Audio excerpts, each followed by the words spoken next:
నాగర్ కర్నూలు జిల్లా అచ్చంపేట నియోజకవర్గంలో 2007లో ఒక కార్యకర్తగా వచ్చిన సందర్భం నుండి నేటి వరకు నన్ను అక్కున చేర్చుకున్నారని మాజీ ఎమ్మెల్యే గువ్వల బాలరాజు అన్నారు. ఇటీవల జరిగిన పరిణామాల తర్వాత గత 2 రోజుల క్రితం బీఆర్ఎస్ పార్టీకి రాజీనామా చేసిన అనంతరం బుధవారం అచ్చంపేట నియోజకవర్గం కేంద్రంలో తన నివాసం వద్ద మాజీ ఎమ్మెల్యే గువ్వల బాలరాజు కార్యకర్తల సమావేశం అభిప్రాయం సేకరణ చేపట్టారు.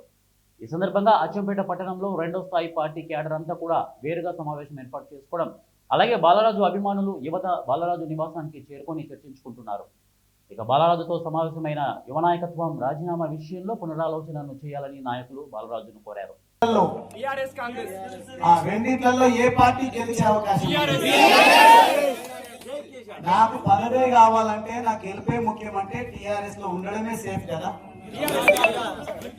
కానీ నేను గెలవాలని నాకు లేదు, నా ప్రజలు గెలవాలి, పేదరికం నిర్మూలన జరగాలనేది మాత్రం నేను నా గుండెల లోతుల్లో నుంచి ఆశిస్తున్నది, భావిస్తున్నది.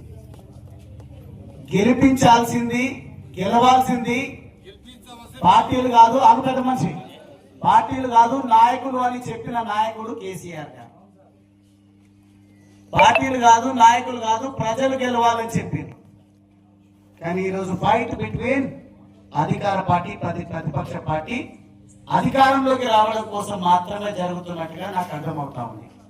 నేను దీన్ని ఏకీభవించినా ఏకీభవించకపోయినా గెలవాల్సింది ప్రజలు అన్నప్పుడు డెఫినెట్ గా ఈ తెలంగాణ రాష్ట్రం ఏర్పాటు కాకముందు నుంచి, భారతదేశానికి స్వాతంత్రం వచ్చినప్పటి నుంచి తెలంగాణ రాష్ట్రంలో మరి ముఖ్యంగా ఏమైనా అభివృద్ధి జరిగిందా అంటే అది బీఆర్ఎస్ పార్టీ హయాంలో జరిగింది. అదే అభివృద్ధిని కొనసాగించేటువంటి బాధ్యత కలిగిన ప్రభుత్వాలకు ఉంటుంది.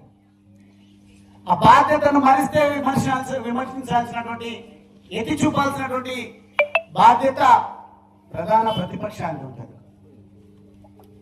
అట్లానే 2 పార్టీలను ఎత్తి చూపే ప్రయత్నం చేస్తున్నాడు అంటే ఈయన ఆలోచనలు బీజేపీ వైపు ఉన్నామని మీరు అనువయించుకుంటే నేనేం చేయలేను. నా ఎసెన్స్ ఏంది, నా మాటల ఆంతర్యం ఏంది, నేనేం చెప్పదలుచుకున్నా అనే విషయాలను మీరు దయచేసి చేతులు జోడించి మిమ్మల్ని కోరుతా ఉన్నా.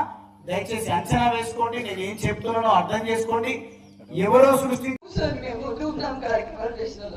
పార్టీ అంటే కోసం చచ్చిపోయాడు ఆయన జీవీఆర్.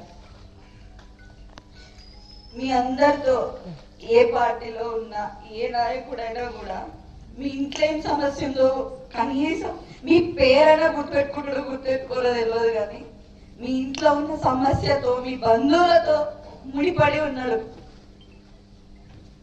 ఇటుక కంటే చిన్నదేదైనా ఉందా అంటే ఆ ఇసుక నుంచి చిన్న చిన్నగా పేర్చుకొని వచ్చినది ఈ పెద్ద కుటుంబం మాది.